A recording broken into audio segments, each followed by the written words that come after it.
You might think that being born a poet in the Renaissance was a blessing, and in a way it was, at least in the early verses, when your pen would scratch across parchment like a silken sword. But what no one told you is that while your poetry enchanted candlelit salons, your enemies sharpened their knives in the shadows. You walk through the cobblestone streets of Florence, your notebook hidden under its worn cover. Every verse you whisper is like breathing fire into a powder keg. Any word could be interpreted as heresy, criticism of the Duke, an insult to the Church. You, poet, are a threat disguised as a troubadour. In your cold room, black ink stains your fingers, and the smell of old parchment mingles with the mold on the walls. You write about impossible love, about freedom, about injustice, and each line is an arrow pointing to a noble chest. But who will protect you when those noble chests revolt? The next night, your poem echoes in a tavern, in the voice of another drunken fool. The people laugh, toast, clap. You smile, but you know that the laughter echoes all the way to the corridors of power. And there, a name is written down. Yours. You could stop. You could write praises to the crown, hymns to the purity of faith, soft verses about flowers and nymphs. But no, your pen is a weapon. Your mind is a battlefield, and you, poet, are a soldier without armor. Between one sip of wine and another, you find muses in alleys, in open windows, in whispered confessions behind churches. Every woman, every sin, every idea becomes stained paper. What comes out of your mouth today may be your sentence tomorrow. One day, you recite your verses in the square, your voice firm, your eyes sparkling. The people applaud, but someone, there is always someone, writes down your words. A spy, a priest, a servant who runs back to the palace to sell your head for a few coins. You return home looking over your shoulder. Your pen is shaking from the cold or from fear. Sometimes it's hard to tell. You write another page, burn another. You protect those you mention, change names, change dates. You try to dodge the fire. But deep down, you know, the fire always finds you. When you are invited to speak at court, your heart races. Luxury, tapestries, expensive wine, and looks as sharp as daggers. You bow, you smile, you praise. But what good is your flattery if the next verse is not sincere? At night, lying on borrowed sheets, you dream of freedom, of a city where poets are not betrayed, where words are not punished with poison. But you wake up to the smell of incense and the bitter taste that such a place does not exist. The next day, a dedication from you appears on a banned pamphlet. You swear it wasn't you. Maybe it wasn't. But now it's too late. The Inquisitor is already whispering your name, and your goose feather is seen as a dagger. You try to run away. A poet on the run is a wounded bird. He doesn't fly, he crawls. Behind every corner, someone recognizes you. Some welcome you, others denounce you. Because in the Renaissance, poetry is beautiful, but fear is stronger. In the tavern, they whisper stories of others like you, of poets who disappeared, whose verses turned to ash, of tongues cut out, hands burned, heads rolling in the square, while the people applauded without understanding half of what was being silenced. You don't give up. You sit on a rock by the river, notebook on your lap. You write as if each line were your confession, and it is. The wind carries your voice to the fishermen, to the housewives, to the alleys, and inevitably back to those who want to silence you. When they finally find you, it's not on a brightly lit stage. It's in a damp alley, your cape torn, your verses hidden in your chest.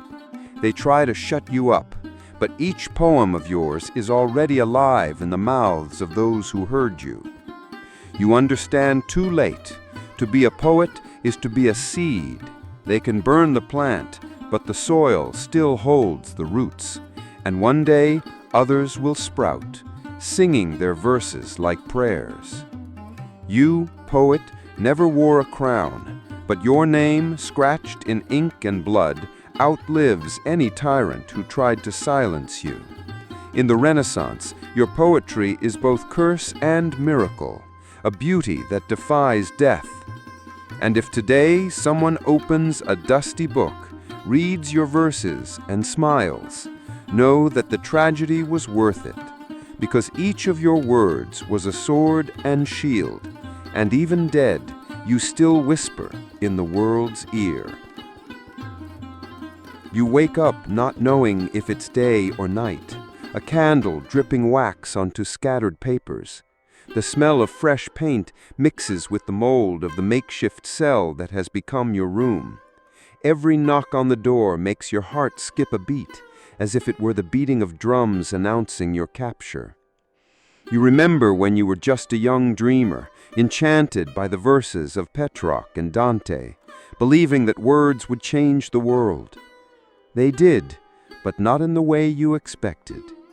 Your world is now a dance between feigned praise and veiled threats. In the grand hall, over glasses of wine, you write verses for powerful patrons. You rhyme about the Duchess's beauty, the Count's bravery, the Cardinal's generosity, but each word sounds false on your tongue, because deep down, you want to spit out truths, not blossom with lies. A maid slips a glass into your hand. She smiles. Maybe it's poison, maybe it's wine. You drink anyway. The applause is sweet, but behind it, ears eager for a misplaced comma, a metaphor too bold. Back on the street, you walk through puddles that reflect a trembling moon. Your cloak hides rolled up parchments, poems that no one should see. Verses about tyrants, about the hunger that devours commoners while nobles feast. Verses that, if read aloud, could hang you from a gallows. The problem is that you don't know how to keep quiet. You never did. Your pen runs faster than your caution. With each verse you dig your own grave, but you also plant rebellion in the minds of those who listen. At the fairs, his words travel from mouth to mouth. A washerwoman repeats his verses as she scrubs filthy cloths. An apprentice copies his rhymes on a piece of paper that passes from hand to hand like a dangerous secret. And it is dangerous, because in the Renaissance, those who think too much are suspect. Those who talk too much, even more so. Those who write too much sign their own sentence without realizing it. The Inquisitor sends for you. Two men knock on your door in the early hours of the morning, candles flickering shadows on the peeling walls. You try to appear calm, but your knees tremble beneath your robe. Sitting before men who call themselves saints, you defend every line. You explain that it is just poetry, metaphor, exaggeration, but they do not hear words. They hear weapons. To them, every verse is a spark that can set crowds ablaze. You go free, but you know you are not safe. They don't need proof, only pretexts. And a poet always gives a pretext. In the tavern, your friends feign loyalty. They drink, they laugh, they pat you on the back, but any of them could turn you in tomorrow for a few coins or for fear of being an accomplice. You still write. It's stronger than you. Verses scribbled on napkins, in the margins of books, on pieces of wall. You leave traces and hope those traces will become the path for others. Sometimes you think about running away, going to another city, another duchy. But which corner of Italy forgives insolent poets? Everywhere someone is watching. And you know, the problem is not where you live, it's what you carry in your head. One night, as he walks down an alley, he feels a cold blade press against his back. A voice whispers, "It's because of your language." You turn your face, but you don't see who it is.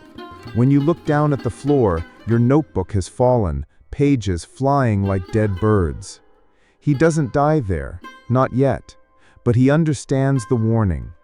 Every word is a crime, every poem an act of rebellion, and every breath a countdown.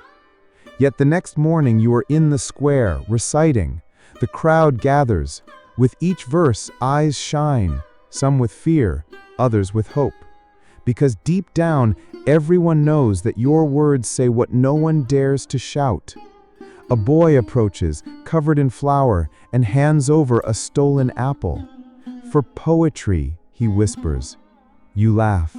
You know that in the end, that's why you don't shut up. Because your voice echoes in those who have no voice.